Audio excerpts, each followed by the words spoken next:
और proper schedule बना करके। ऐसा भी नहीं कि कुछ भी पढ़े जा रहे हैं, नहीं। मतलब ये सब गलतियाँ मैंने पहले कर रखी हैं, इस वजह से मैं अपनी गलतियों से ही आपको बता रही हूँ कि आप ये सब गलतियाँ ना दोहराओ।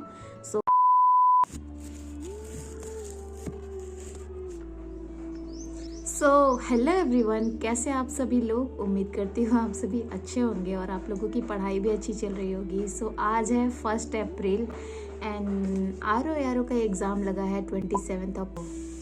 सो आज से मान के चलो आप 3 महीने से भी कम का समय है। कैसे? अप्रैल, मई, जून। तो आज से एग्ज़ाम के लिए ऑलमोस्ट 3 मंथ बचे हुए हैं। मात्र 90 दिन में अपनी तैयारी कंप्लीट करनी है। सो कैसी चल रही है आप लोगों की पढ़ाई? सो इस 90 दिन के जर्नी में आपको एटलीस्ट 6 to 8 आवर इतना आपको स्टडी के लिए निकाल के रखना है। इसके लिए आपको हिंदी पर विशेष ध्यान देना है। कम से कम 2 घंटे तो आप डेली का हिंदी को दो।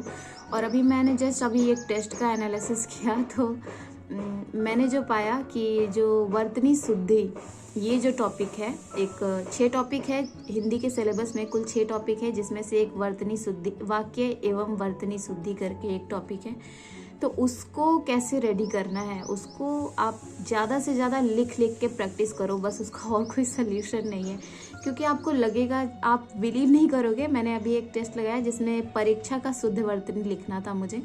और उस टाइम पे मैं इतना कंफ्यूज हो गई टिक करने के टाइम पे, तो मैंने परीक्षा में छोटी ई की मात्रा लगा दिया।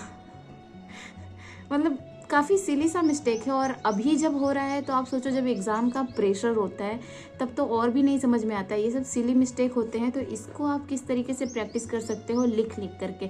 एक बार आप लिखे रहोगे ना इसको, तो जब भी इस तरीके के क्वेश्चंस आएंगे, रिपीटेड क्वेश्चन, तो आपका दिमाग तुरंत क्लिक करेगा कि उस टाइम पे मैंने गलत किया था, तो यहाँ पर इसका ये सही है। और आप 100% श्योर रहोगे इस चीज़ के लिए। सो ये बेस्ट तरीका है किसी भी चीज़ को अच्छे से रेडी करने का।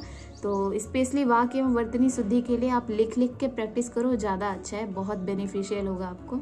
और करंट अफेयर के लिए अब देखो, 2023 का पेपर है, तो कब का करंट अफेयर पूछ ले कोई भी नहीं जानता है। तो इसके लिए कम से कम 1 ईयर का करंट अफेयर पूरा 2024 से लेकर के अब तक, जुलाई के इधर के लिए आप मंथली मैगजीन का हेल्प ले सकते हो। और बस पढ़ाई करते रहिए। जीएस के लिए प्रीवियस ईयर क्वेश्चन पेपर्स का एनालिसिस, एंड रिसेंटली जो पीसीएस 2024 में पेपर हुआ, और उससे भी पहले जो आरओ का पेपर हुआ था, जो कैंसिल हो गया था, वो दोनों पेपर का आप एनालिसिस रेडी कर लोगे तो ज़्यादा अच्छा रहेगा आपको। क्योंकि अब रिसेंट ट्रेंड, आप पुराने ट्रेंड पे आयोग क्वेश्चन पूछने से रहा, थोड़ा बहुत आपको देखने के लिए मिल जाएगा, पर ज़्यादातर अब न्यू फैक्ट पूछे जा रहे हैं, तो उस हिसाब से अपनी प्रिपरेशन करनी है।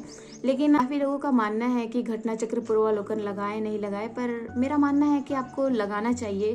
क्योंकि आप जो काफ़ी सारे जो फैक्चुअल क्वेश्चन है ना, आप उसकी जब एक्सप्लेनेशन पढ़ोगे तो वो भी अलग डायमेंशन से कवर किया हुआ होता है। उसका एक्सप्लेनेशन पढ़ने से आपको एक अलग डायमेंशन भी पता लगता है। सो पूर्वावलोकन भी आप लगाते चलो सब्जेक्ट वाइज, तो ज़्यादा बेटर होगा।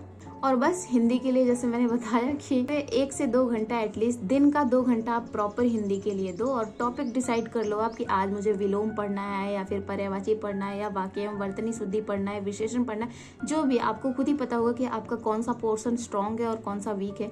सो जो वीक है उस पर अभी काम करो। और जो PYQ का मैंने पिछली वीडियो में अपने बुक शेयर किया था, वहाँ से पढ़ो, आपका अच्छे से कवर हो जाएगा। बस कंसिस्टेंसी बना करके पढ़ाई करते रहना है, और बाकी तो ईश्वर की मर्जी, देखो क्या होता है।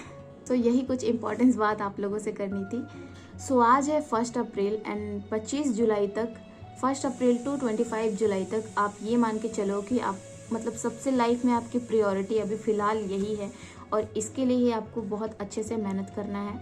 मतलब सब चीज़ें एक तरफ, और ये जो प्रीसियस टाइम है एग्ज़ाम से 3 महीने का, जो 90 दिन का समय है, मोटा मोटी आप यही मान के चलो, ऑन एन एवरेज 90 दिन का समय है, इसको अच्छे से यूटिलाइज करना है। और जैसा कि मैंने पहले भी कहा, 6 से 8 घंटे आपको स्टडी में देने ही हैं, और प्रॉपर शेड्यूल बना करके। ऐसा भी नहीं कि कुछ भी पढ़े जा रहे हैं, नहीं। मतलब ये सब गलतियां मैंने पहले कर रखी हैं, इस वजह से मैं अपनी गलतियों से ही आपको बता रही हूँ कि आप ये सब गलतियां ना दोहराओ। सो एक प्रॉपर शेड्यूल बना के और ईमानदारी से, किसी को दिखाने के लिए नहीं, कुछ भी नहीं, बस ईमानदारी से आप मेहनत कीजिए, आपको खुद ब खुद कॉन्फिडेंट आएगा। और एग्ज़ाम अच्छा होगा। और बीच बीच में आप टेस्ट सीरीज़ भी अब लगाना शुरू कर दो। देखो क्या होता है ना, एग्ज़ाम से आप एटलीस्ट 2 महीने पहले तक टेस्ट सीरीज़ लगाते रहो और 15 से 20 दिन पहले टेस्ट सीरीज़ लगाना स्टॉप कर दो। फिर आप रिवीजन पे आ जाओ। मतलब जो जुलाई का जो पीरियड रहेगा 27 जुलाई से, मतलब 1 जुलाई से 26 जुलाई का जो टाइमिंग रहेगा, ये आपका बस रिवीजन पे जाएगा। एंड बाकी की जो इधर के 2 महीने हैं, इसमें आपको टेस्ट सीरीज़ लगाना है, उसका एनालिसिस करना है, टेस्ट सीरीज़ डेली लगाना है। 2 दिन लेकर के चलो, एक दिन आप टेस्ट सीरीज़ लगा रहे हो, अगले दिन उसका एनालिसिस कर रहे हो। सो इस तरीके से आप लेकर के चलो, देखो लास्ट तक आपको खुद इतना ज़्यादा कॉन्फिडेंट आएगा। सो इसी के साथ पढ़ते रहिए, मेहनत करते रहिए, सफलता ज़रूर मिलेगी। तो मिलते हैं आपसे इसी तरीके किसी और इन्फॉर्मेटिव और मोटिवेशनल वीडियो में। तो भगवान करे आपका दिन शुभ हो। Take care and tata, bye bye.